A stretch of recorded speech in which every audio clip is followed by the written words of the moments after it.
have to have Heather say, hey guys. In the red on that one. Oh my Welcome back to gosh. Semi-Woo. I got a little scrumble-bumble It's voice just today. us in the studio today, so watch out. We get a little wackadoo No one when here we to don't have a tame guest us. to impress. Guys, today on the show, we are bringing you everything you need to know about traveling, world traveling. Mainly, we're focusing on traveling for longer periods of time. So a little bit more than vacations, a little bit less than living abroad, although we've done it all. Everything. We've done small vacation, we've done weekenders, we've moved different places around the world. We've lived in backpack. We've both hosteled, yes. work. So what we're going to be telling you guys about today, we're going to talk about what you need to bring and what you need to leave home. Are you going to be staying at a hostel, a hotel, an Airbnb? Where the hell are you going to be staying? And some of the mistakes that we've made and kind of the things we've learned over the years. And the mistakes could be its own show. But so stay tuned for those fun items. And first of all, I just wanted to say the way that Heather and I got started traveling, we didn't know each other at this time, but we both studied abroad. Yeah. So wouldn't you say that was a huge influence on kind of your future travels? It was definitely a huge influence on traveling alone. But I am from a family that travels like since I was born. Right. Both in like moving, and my dad loves to travel, and we'd go on vacations every summer and road trip and go abroad and all that. Awesome. So I had that bug going on. I think it's like genetic. Yeah. But study abroad, when I was 19, I went to Chile, and I only went to Chile because I knew nothing about it, and I really wanted to be wowed. That attitude alone is different than I think a lot of people. It is.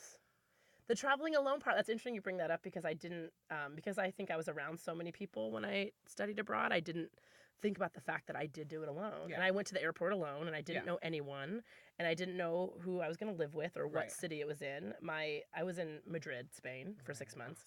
I didn't know the lady I was living with. She didn't speak a word of English. Luckily, the people I ended up staying with, my two roommates, were amazing. And not everyone at my school had that experience. Right. Some people we had some friends who had a senor who wouldn't cook them anything. Like, would give them like one egg. Oh my gosh. And then like a piece of turkey. Money. And they were doing it for the money. Yeah. And whereas our senor would like full on breakfast, like fruit every day, fresh, like some cereal and some whatever. And then full dinner. Like, she went shopping every single day and made us a home cooked dinner every night. With the ingredients that she bought that day. I remember that actually being one of my first realizations, and one of the things I love about travel is seeing how someone else lives, and they don't go and buy groceries for every 2 weeks like my mom did. And then you just have stuff. There's nothing and my mom's in the always fridge. Like, what's rotting? What can I cook tonight? What's going off? And what's bad? what's bad? What's about to go bad? And that's what we will eat tonight. Yeah. It was all fresh from that day, used for all the ingredients. I know. And it would maybe show up at breakfast, and then you never saw it. Small things, yeah. And the only things we had in the fridge or the cabinet was like Nutella, which went always fast because we would get drunk and eat it. And then in the fridge, like maybe some your basics. Milk, or like maybe some lettuce left over, or like a vegetable. But like there was not. Yeah.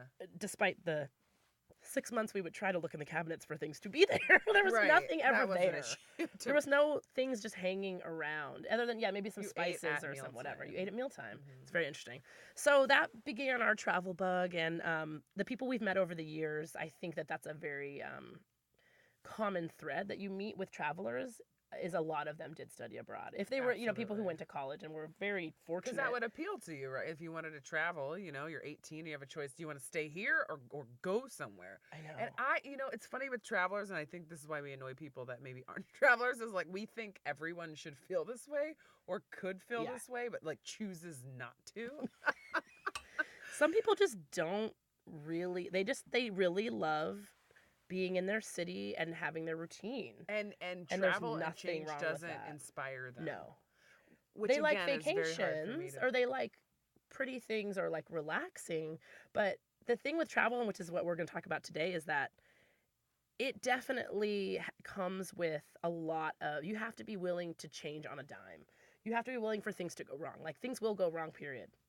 Or I like to say, things will not go as expected. Wrong is usually sometimes your best stories. Wrong. Quote unquote wrong. Yeah. And the more expectations you go with, the more quote unquote wrong things will go. Or like disappointment that you'll Yeah, have. completely. So let's start this out here with kind of, so you're getting ready to travel, you got the bug, you want to go somewhere big, and this is a big one, is what to bring and what not to bring.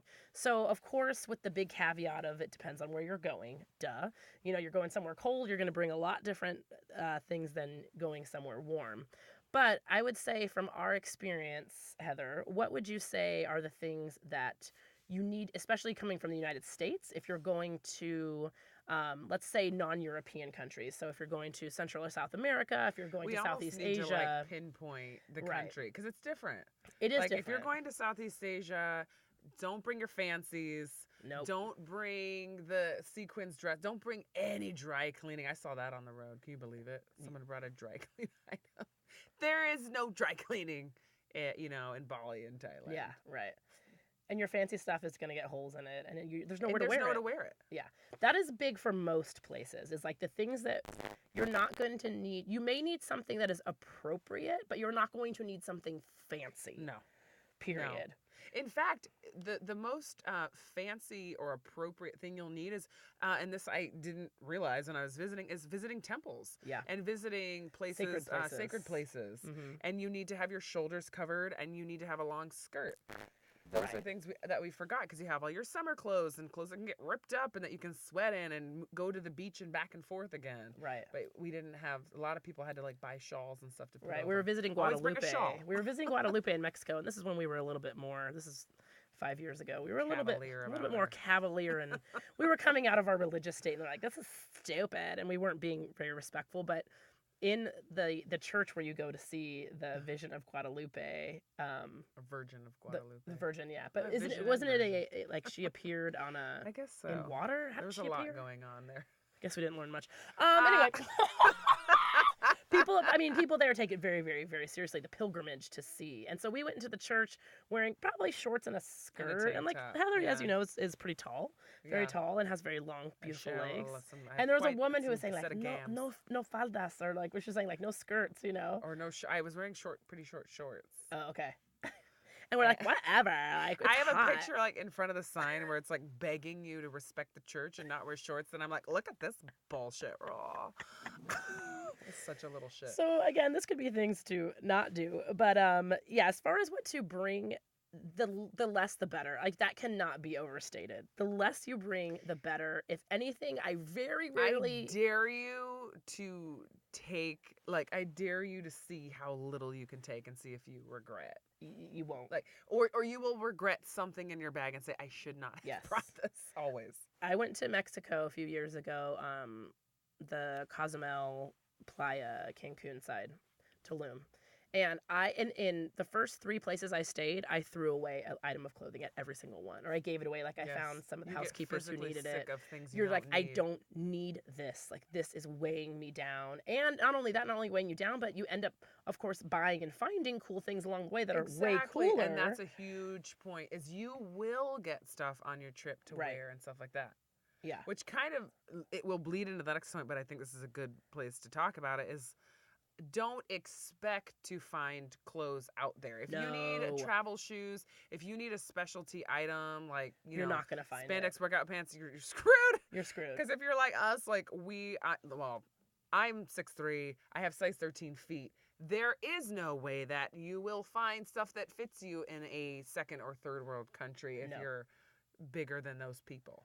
Right, yeah. If you're bigger than the size, especially your bra, if you have over any sort of a, 30 to 34 A or B, honestly, if you have anything bigger than that, like, you're not gonna find a bra, and they're gonna be crazy expensive. Of size 7, I'm gonna just. You could be in the cheapest country, and like somehow there'll be like a mall and a lingerie store, and it's crazy expensive. Yes. So these are the things like you do need to bring. Like if you have bring awesome shoes that you're super comfortable in and that you know that are in good shape and can carry you places. Right. And those shoes have to fit a lot of functions, which can be tough. So like maybe your hiking shoes is like a really cute Nike or something that you can wear on the street too and hiking. Or you get the fancier Tevas. Amanda actually just got a great pair of Tevas. Ooh, never thought we'd say that. Sorry for cute though. Outing you on the air. That's true. But like for me, I'm going to on my next travels. I'm going. I'll actually spending quite a bit of time in Baja, Mexico, a little bit through Mexico, and then Jamaica. So most of my trip is going to be warmer weather, a lot of ocean, a lot of beach. So I was like, okay, it's important to have a beach shoe that isn't just a piece of crap flip flop that I can Absolutely. actually like walk in all day, climb rocks, jump Right. off of things with. And maybe show up for beers at a bar after the Yeah, hike, after right. said hike, and feel kind of cute. And feel okay, Yeah. yeah. And again, everyone else who's traveling ain't gonna have cool shit anyway. So Right. yeah, you can wear your Tevas and your hiking boots. No one cares. Yes. Then there is that random middle shoe where you're like, but okay, if I have to go somewhere nice or to like a nice today dinner I'm going or to a hotel, museum or a hotel. I have to go to like a thing. Marriott, like because Yeah. like my mom works for Marriott. Sometimes I get to stay in Marriott's And that's for me very and Amanda cheap. traveling. Like we. Yeah, I need a shoe Yeah. that can do that. I'm not. Yeah. I don't want to wear my Tevas and my gross beach dress into a Marriott. Yeah. So you have to have that one item, that one like kind And of that's nice, if you're planning well-fitting. on having an experience that Yeah. brings you to places where you. But need a again, nicer museum, shoe. temple, hotel. There's Right. going to be a place where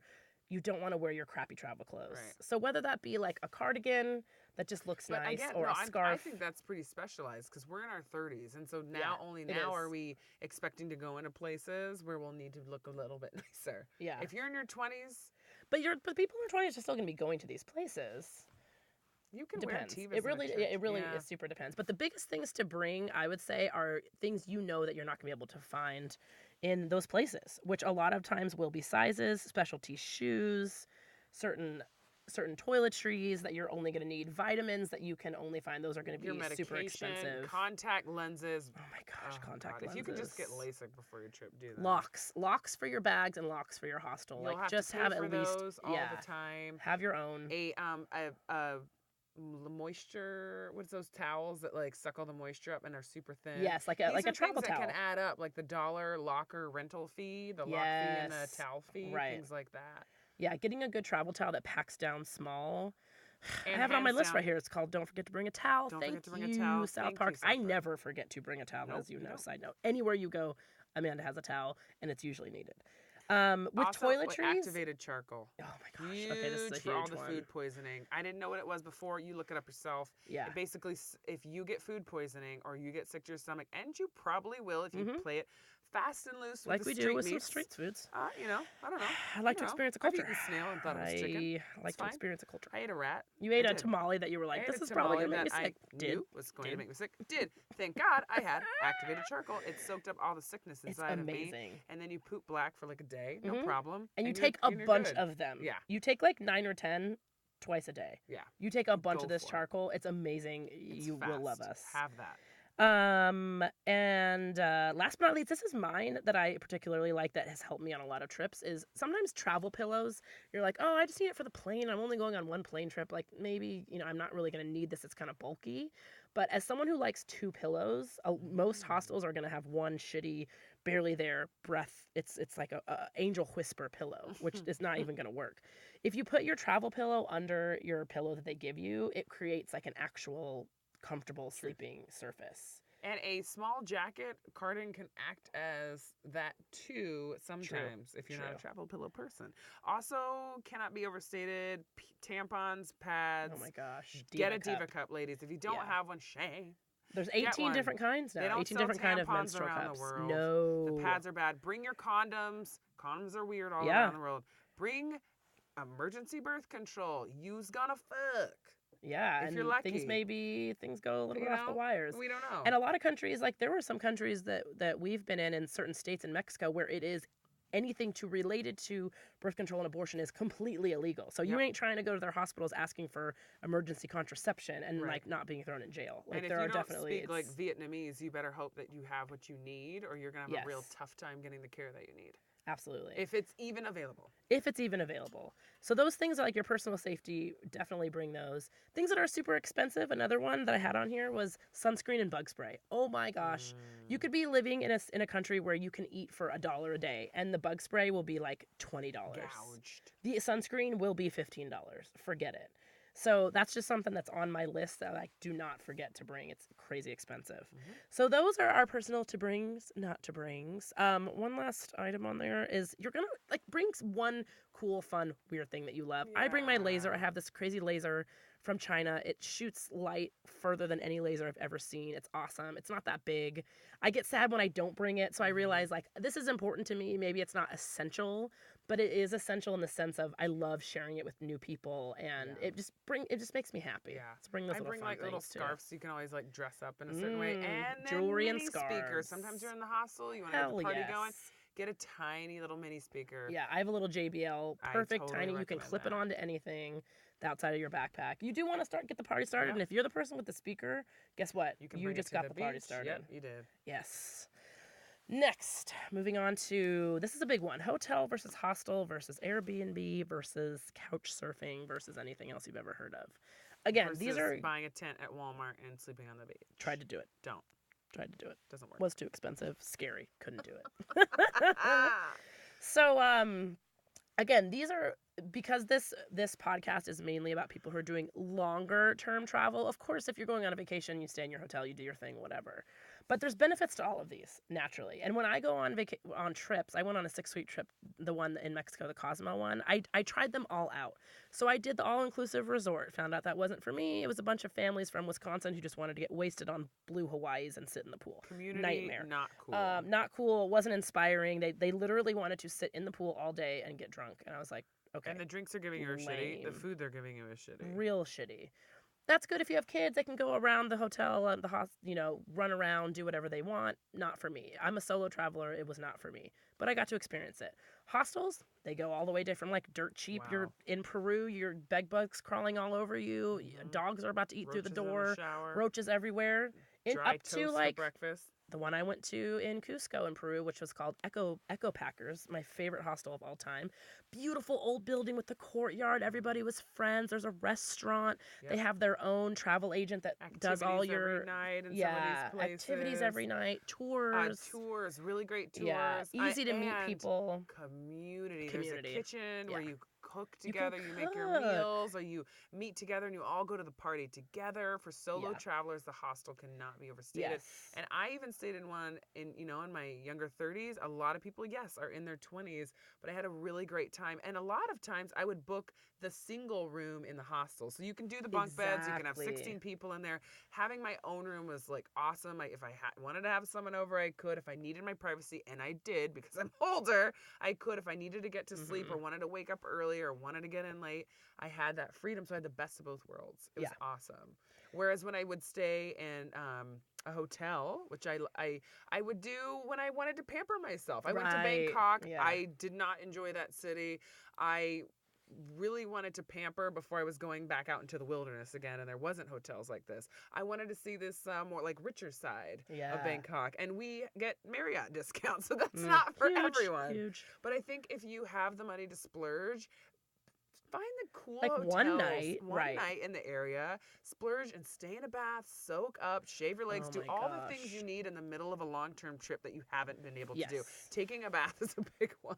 It's a big one, and you can budget for those times where I was in Peru for about 13 days alone, and I specifically stayed at pretty cheap hostels along the way, and then I went on, I budgeted like the best tour, the 3-day tour I could do to the Sacred Valley and Machu Picchu, and I knew that I was saving money, and I was like cooking at the hostel or eating like very inexpensive meals because I wanted to go to my absolute favorite now Marriott property I've ever been to. It's the JW Marriott in Cusco.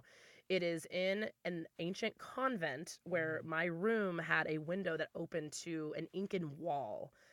This place was absolutely insane. I mean, I got to stay there for $64. I mean, this place is like $400 a night. Yeah. So thanks, Mom. Again, please don't ever quit the Marriott. And check out with your friends that have hotel discounts or last-minute fares and things like that. And if you split it with some friends, it's actually pretty cheap. It can be the same as a hostel. It can be the same as a hostel. Mm-hmm. And there are purists out there that are like, oh, you're doing the Whatever. Oh, that's a huge travel tip. Whatever on what everyone else says about whatever everything, because you're going to meet so many people out there, and this goes to like a tip that we actually have for our part 2. But here's a little preview, which is don't take advice from people you don't resonate with.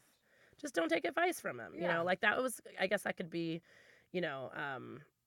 said for a lot of life, but it's really big with travel where you're at a hostel. Maybe you overhear someone saying they've been on this road for 5 months, and you're like, oh, they must know everything. Yep. Oh, they've been out here for 5 months. Oh, they've been in Southeast Asia. They've been in Bali for 5 months. Oh, they Yeah. must know. Then you get to realize later, like, I didn't really like what that person was about. I didn't like what they were talking about. They seem kind of like douchey maybe or and lame. Like, oh wait, I don't like, you know, white wine tours. Why would I? Okay, and I don't like, you know, petting tigers. Like, why would I listen to them about this tour that they didn't like when they don't like anything that I like? Yeah, that's a really important one. And you know, going with there's like two sides of this, but going with the tour that like everybody does, everyone does this one, and not looking for maybe a cooking school that doesn't have as many people talking about it, or looking for a tour that maybe isn't as popular. But also don't discount the big tours, because some of them are popular because they're awesome. Yeah. And I would go both ways sometimes. Like, oh no, this one, you know, it's too shiny and glossy, and the brochure is too nice, and it's too automated, and they were incredible, and that's why they were popular. Right. Though that's interesting.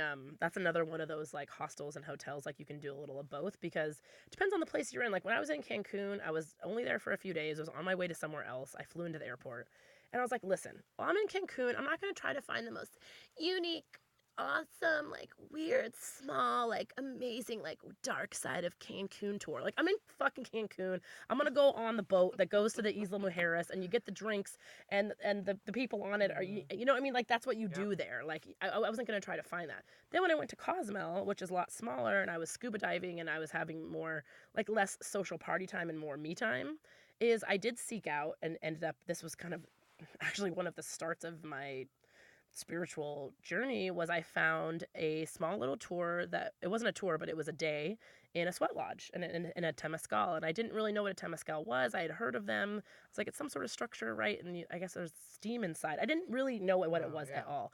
And it was way out in the country, like off this dirt road. There was only 6 other people there.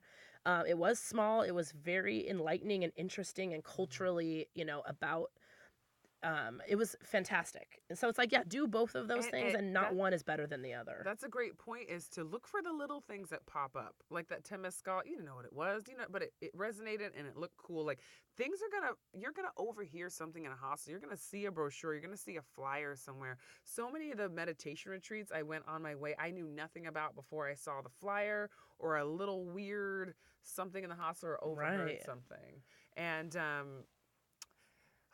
And what do we think about? Oh, go ahead. Sorry. No. Go ahead. Oh no,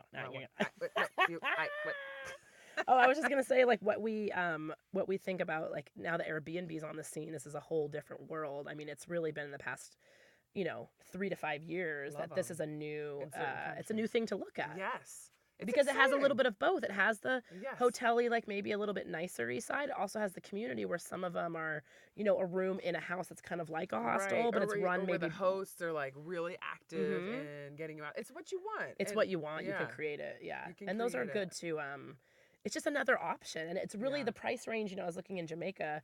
The price range is, $20 a day to like $2,000. So it's like you get to see all of the different ways. Couch surfing, we have to tell you a little story here. Couch surfing is like it sounds. It's people put either their couch or a room in their house, and it's free. So you can make your profile, and you can get reviews on this website on couch surfing. And it's great when you just don't have a lot of money and you're like, yo, we're coming to this place. We're out of money. We need to stay somewhere for free. And it's a good way to meet people and whatever. There is the safety side of it, of course. A lot of the hosts, if there's 30 good reviews from all different people, they're not going to be crazy. Yeah. The time that this is actually the only time I think I ever couch surfed. First and last. Was in Palenque, right? No, Pátzcuaro. We were going to Pátzcuaro, which is the epicenter of Dia de los Muertos, which is where the people, Day of the Dead, where the people in Mexico go and spend time at the grave sites of their loved ones and their ancestors and party with them. Yeah. Actually, they're totally It's a huge celebration all over Mexico, but this is the heart. Right. So we couldn't even there was no way. All the hotels are sold out. They're $1,000. Everything's sold out. Everyone's trying to get here. Every plot of ground has a 10 on it. Yeah, everything. So we found this guy on couch surfing. Adorable. Oh my gosh, he was so cute. He was. And I don't remember exactly this was about 5 years ago. I don't remember what the ad said, but it was some sort of thing like, I have this house. He had just bought it, and there was no furniture, and he hasn't moved into it, but he's like, you guys can come. We talked to him. We met him in town. Yeah, we met him in town. He seemed totally legit and nice. Great vibes. We're like, he was, yeah. But there's no furniture and whatever. So we're like, whatever, bro. Cool. Come on. this shit was at concrete level. They had Yeah. poured the concrete a few days ago. There was no window panes. There It was was no nothing. It was a doors. shell. It was a shell. But it did have running water and a bathroom. It had a Yes, toilet. it did. Because that's where I know about like where I left stuff. But so we get there and there's like all these other people. There's like all these super hippied out, kind of on the hippie trail people, probably Yep. like 11 other people. And at that time, this was kind of early in my travels, and I probably had like a little bit too fancy shit, like a little bit of a fancy dress. I had like I love makeup, so I had my full We brought a makeup lot bag to with me. Mexico. And so these, hippies with their like super whatever were kind of like, oh, these girls. He also showed us that down the road from where he was this giant gated complex with all of these big black SUVs out in front. And we're like, what is that? And he's just like, oh, it's like some drug lords. We were like, all right. It was down the street for some drug lords. So that was interesting. And, whatever. We're always kept so safe. So we partied with the hippies one night. We had fun with them. I came home and I had left my, makeup bag in the bathroom. Someone had emptied it all out but left the makeup bag there, so I wouldn't think that anything had been taken. So this is just a funny couch surfing thing. Like, yeah, dumb on me for leaving my stuff out, of course. But like, there's nowhere to put anything. Yeah. There was no closets. There was no lockers. There's no benches. There was nothing. There were no surfaces. There was nothing. And my classic story is asking all the hippies, like, in Spanish, like, have you seen my makeup? Have you seen it? And they're like, we don't use makeup. Mm-hmm. I don't use it. I don't need it. I was like, one of y'all bitches needs it because one of y'all stole it. I'll never get it back. And have fun selling all that awesome MAC makeup on the streets of Pátzcuaro. There's a real decked out little Mexican girl or guy running around town now with all the MAC colors. I hope it went to a drag queen. I do hope too. you're raging it out young there. Drag queen. So yeah, the bottom line on that is actually try a bunch of them out. Don't think this is like to not limit yourself. Don't think that hostels are going to be the best or hotels are the only way.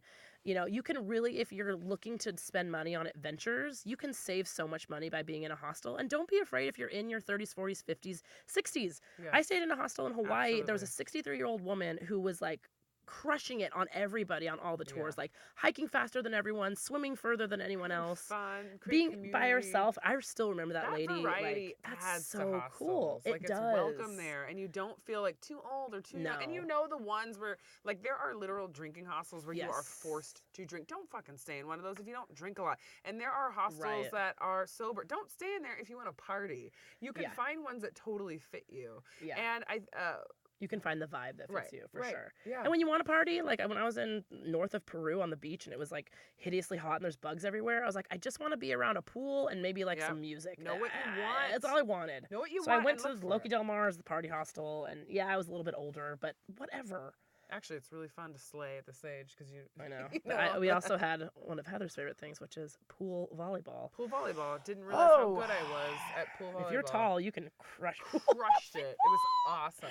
And honestly, when you pull fun. into the city, know what you want to do. So if you want to see the architecture and the nightlife and all the things, maybe that's hotel time. And if you want to, there's like a big party, like maybe you're in the full moon party in the Philippines and you need a crew, like you're about to go party, stay in a hostel.